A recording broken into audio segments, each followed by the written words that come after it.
So it's time to vote again.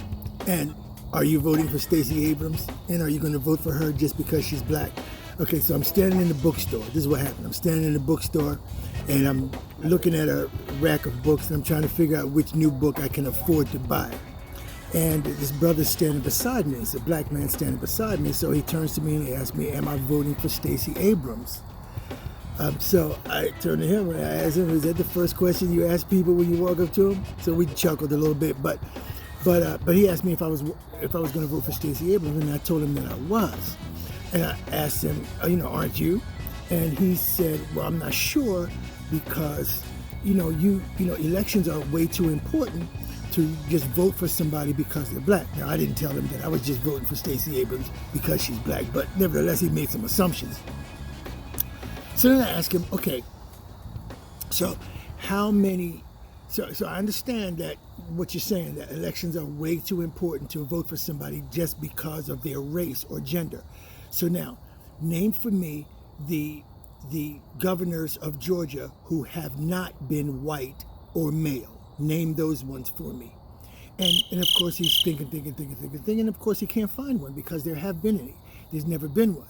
Every governor of Georgia has been white and male, and that's been very deliberate. So white males have been dominant over the governorship of Georgia. And not because white males in Georgia are smarter than everybody else. Does anybody believe that? Of course not.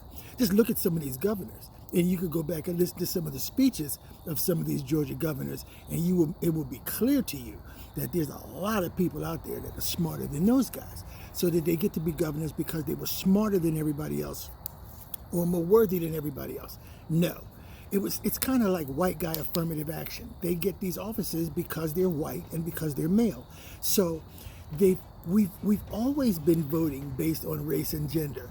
But the only time that question comes up, well, elections are too important to vote based on race or gender, is when there's a person of color or when there's a woman running. Isn't that odd that that's the only time we raise that question yet?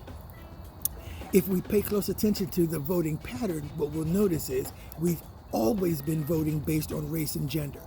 So this horde of white men who have been governor of Georgia for all these consecutive terms, it's not because they were more worthy than anybody else.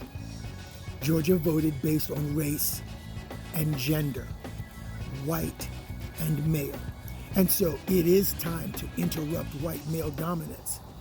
And black man, I said to him, if you have any black women in your life, you know how hard it is for black women. And even as a black man, you know that you got to be twice as good to get half as far.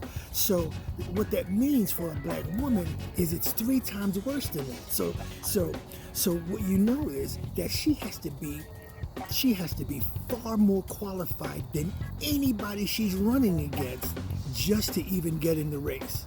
So yes, I'm voting for her because it's time to interrupt white male dominance. I'm voting for her for that reason too, but I'm also voting for her because she has to be 10 to 20 times smarter and better than anybody she's competing with just to get as far as she's got.